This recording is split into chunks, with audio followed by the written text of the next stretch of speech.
Hey everyone, so it's Sarah. I'm just popping in with Jasmine this month to do some live videos with you guys and bring you some information. I'm just going to see if I can adjust the height of the camera.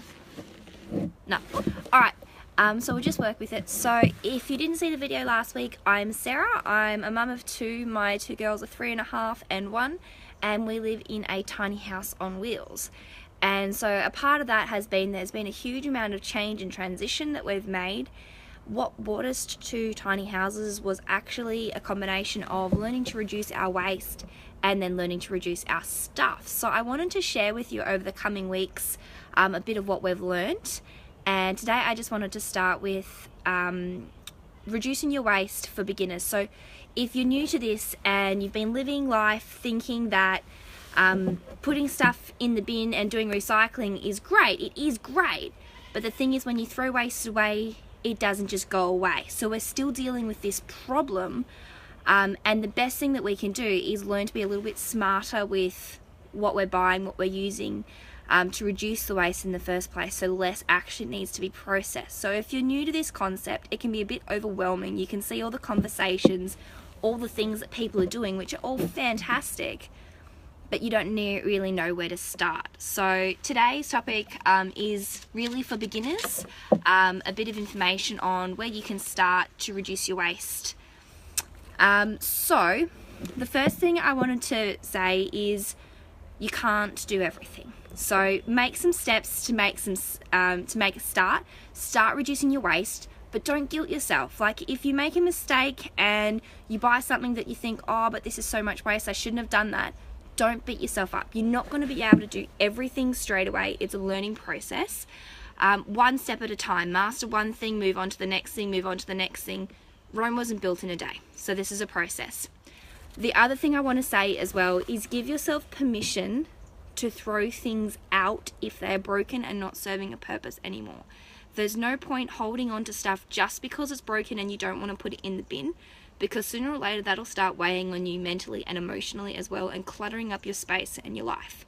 So when it gets to that point that something is no longer serving you, is broken, it has no purpose anymore, give yourself permission to throw it out, move on, and make a better decision next time. So let's get into it. So the first thing to do is do a waste survey. Look at your waste and where your rubbish comes from. For us, there was a lot of food, and a lot of packets from things like dairy-free milks, Glad wrap, plastic bags, that sort of stuff. So the number one thing is to look at your waste and work out exactly where your rubbish is coming from, and that'll give you an idea of what you need to improve on and where you need to go. So for us, the biggest thing, and honestly for most people the biggest thing, is going to be implementing some sort of compost system. So statistics show that somewhere between 50 to 70% of household waste is actually food.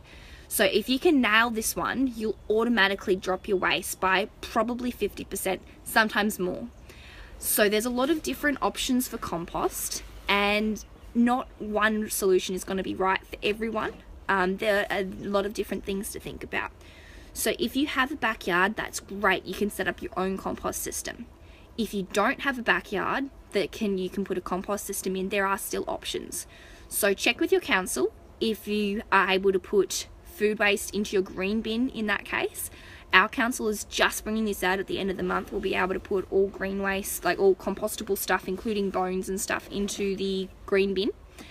If you don't have that access, see if you can find your local community garden and see if you can drop off food scraps to them to put in their compost, because most of the community gardens are going to have compost facilities. Or the other option is to find a neighbour with animals. Chickens are a really good one. If you can find someone local with chickens, they're probably more than happy to take your food scraps and feed them to their animals. So that's a couple different things to think about if you don't have a backyard at all.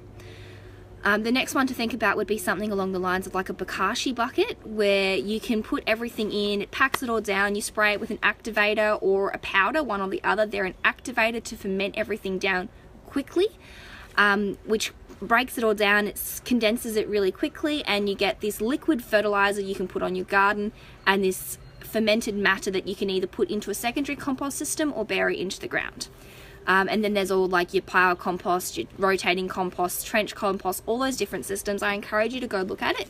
If you can nail your compost systems, you'll probably reduce your waste by about 50%. My phone's doing crazy stuff today. It's just dropped 20% battery in the last little bit. So we'll see how we go with this. The next thing that you can look at doing is if you've got any single serve stuff going into your rubbish bin, like yogurt packets, like your single serve squeezy yogurt packets, single slices of cheese, that sort of stuff, see if you can swap that to bigger portions and put it into containers. Yogurt and cheese are a really easy one to do this. Single serve milk, single serve juices, all those sorts of things are really easy ways to swap those ones over.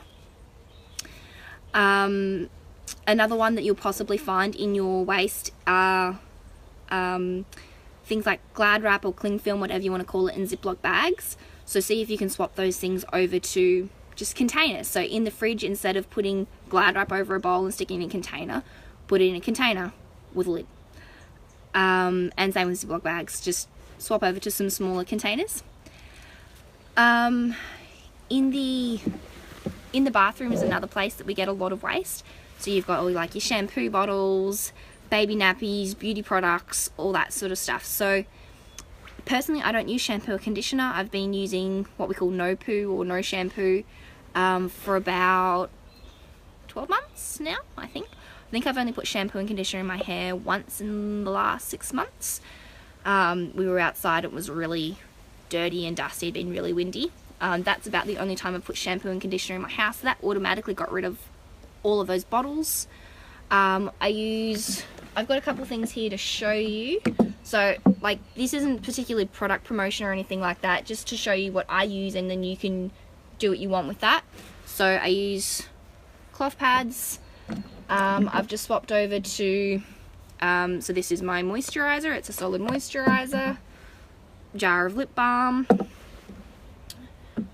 We've got compostable Band-Aids. That's probably a little bit more of like an advanced one. You might not start with something like that, but you know, this is just showing you what I've got in the bathroom. These are two really easy ones for beginners to swap over to. Hairbrush, toothbrush. If you can swap over to those two, that'll make a really big difference, because your toothbrush you throw out like what, every 3 months? I don't know what most people do. For me, it's probably about the 3 to 4 month mark. So these are compostable. I just either snap off the head or pour boiling water over it so the bristles pull out, because these ones are actually nylon, not bamboo. And then the rest of it can either go into the fireplace, into the compost, whatever. And then baby nappies. So wet bag and baby nappies. So if you can, bathroom's another place that there's a lot of waste. So if you can have a little bit of a look at what goes in the bin in the bathroom, and work with that. So that's a little bit of at home. And cleaning products. Have a look at your cleaning products. For us, I'm able to clean pretty much everything with vinegar or bicarb. I don't tend to use the two of them together because it's actually quite a intense chemical reaction, which can actually be quite corrosive to a lot of things. So I tend to use one or the other as a general rule. And for cleaning most surfaces like walls and stuff, I'll use vinegar and water with a couple drops of clove oil and a couple drops of detergent. That's my multi-purpose cleaner that I use for pretty much everything. Windows, walls, benches, it's pretty much what I use. So have a look at your cleaning products and go from there. And then while you're out, the really simple stuff that you can start with, there's gonna be more you can think about, but the really simple stuff you can start with is some produce bags. If you're generally, I just don't use produce bags. I just group like the carrots together and the potatoes together and all that sort of stuff when I go shopping. But sometimes for things like mushrooms and things, produce bags can be really handy. And your shopping bags,